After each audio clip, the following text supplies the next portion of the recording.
ప్రవీణ్ పగడాల గారు యాక్సిడెంట్లో చనిపోయినప్పుడు మన క్రైస్తవ సమాజంలో ఉన్నటువంటి కొంతమంది ఆన్లైన్ బెగ్గర్స్ అంతా కలిసి దాన్ని హత్య అని పదే పదే మాట్లాడి ఇది మతోన్మాదుల కుట్ర, మతోన్మాదులే కావాలని ప్లాన్ చేసి ప్రవీణ్ పగడాల గారిని చంపారు అనేటట్లుగా వాళ్ళ ఇష్టం వచ్చినట్లు ప్రవర్తించారు. ఆయన మరణాన్ని ఉపయోగించుకొని ఎమోషనల్ డ్రామాలు ప్లే చేసి క్రైస్తవ సమాజం నుండి ఎవరికి అందినంతగా వాళ్ళు డబ్బు దోచుకున్నారు. ఆయన మరణాన్ని అడ్డుపెట్టుకొని క్రైస్తవుల ఎమోషన్స్ని క్యాష్ చేసుకొని క్రైస్తవ్యాన్ని సమాజం ముందు నవ్వుల పాలు చేసి వీళ్ళు చేస్తుంది తప్పు అని మాట్లాడిన వాళ్ళ మీద ఇష్టం వచ్చినట్లు ప్రవర్తించిన వాళ్ళలో టాప్లో ఉన్న వ్యక్తి ఈ అభినయ్ దర్శన్. అప్పటి నుంచి డబ్బు కోసం ఎన్నో డ్రామాలు వేశాడు, ఎన్నోసార్లు దొరికిపోయాడు. అలాంటి వ్యక్తి మీద హత్యా ప్రయత్నం జరిగినప్పుడు వాళ్ళే కొన్ని వీడియోస్ని రిలీజ్ చేసినప్పుడు కనీసం ఆ వీడియోస్ని చూసైనా కొంచెం ఆలోచించాలి కదా, నిజ నిజాలు తెలిసేంత వరకు కొంచెం వెయిట్ చేయాలి కదా.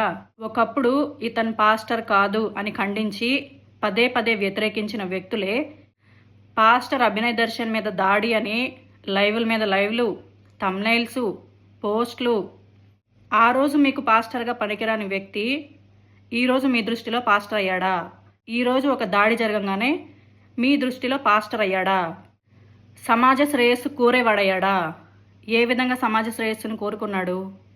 తన స్వార్థం కోసం, తన బ్రతుకు తెరువు కోసం క్రైస్తవ సమాజాన్ని ఇష్టం వచ్చినట్లు రెచ్చగొట్టి బయట అందరి ముందు క్రైస్తవ్యాన్ని నవ్వుల పాలు చేయడమేనా అతను కోరుకున్న సమాజ శ్రేయస్సు? మళ్ళీ పైగా వచ్చి మాట్లాడుతున్నారు, వ్యక్తి ఎలాంటి వాడైనా సరే మనం ప్రేమ చూపించాలంట. ప్రేమ చూపించొద్దని ఎవరన్నారు?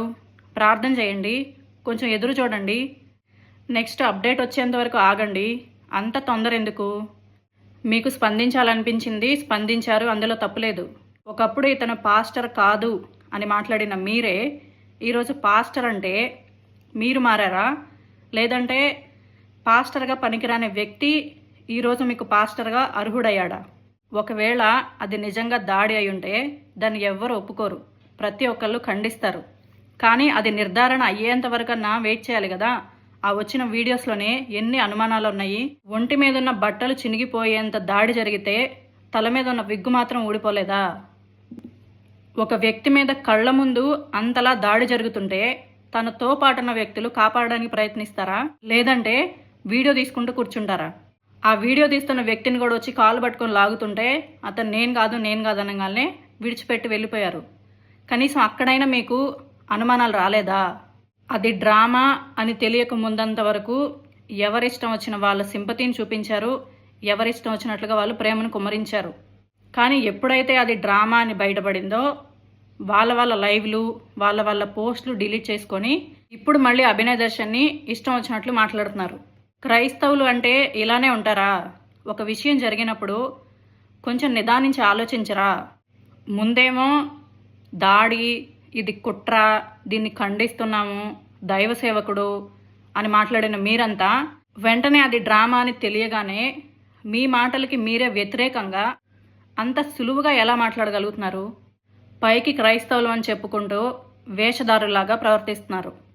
ఆ రోజు ప్రవీణ్ పగడాల గారి మరణాన్ని అడ్డుపెట్టుకొని క్రైస్తవ సమాజాన్ని గలిబిలి చేసి ప్రపంచం ముందు క్రైస్తవుల్ని నవ్వుల పాలు చేసిన దాంట్లో ప్రముఖుడు ఈ అభినయ్ దర్శన్.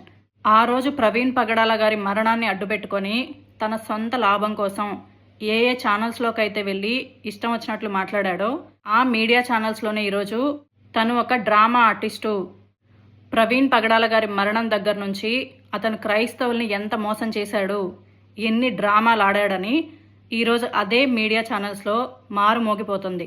ఆ రోజు తాను చేసిన పాపానికి బహిరంగంగా ఈరోజు దేవుడు వేసిన శిక్ష ఇది.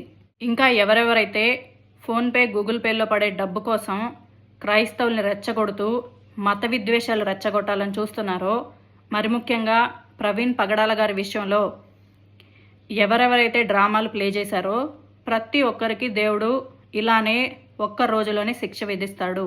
చివరిగా క్రైస్తవ సమాజానికి నేను చెప్పాలనుకుంటున్నది ఏంటంటే, ప్రతి విషయాన్ని ఎవరో ఏదో చెప్పారని వినకుండా అందులో నిజ నిజాలేంటి అని విచక్షణ కలిగి మీకు మీరే ఆలోచించుకోండి. ఎమోషనల్గా ఎవరో ఏదో చెప్పారని చెప్పి మీ కష్టాన్ని వాళ్ళకి దారబోయమాకండి. ఆ రోజు ఎవరెవరైతే క్రైస్తవ సమాజాన్ని రెచ్చగొట్టి అమాయక క్రైస్తవుల దగ్గర డబ్బు దోచుకున్నారో వారి పట్ల ఇకనైనా జాగ్రత్త వహించండి. వాళ్ళెవరికి ఒక్క రూపాయి పంపకండి. వాళ్ళని ఏ విధంగా కూడా మీరు సహకరించకండి. ఆ రోజు ఎవరెవరైతే అభినయ్ దర్శన్కి డబ్బిచ్చి ఎంకరేజ్ చేశారో ఈరోజు అభినయ్ దర్శన్ చేసిన పాపంలో, క్రైస్తవులందరికీ వచ్చిన అవమానంలో మీరంతా కూడా పాలిభాగస్తులయ్యారు. దయచేసి ఇప్పటికైనా మేల్కోండి, మీ సొంతగా ఆలోచించడం నేర్చుకోండి.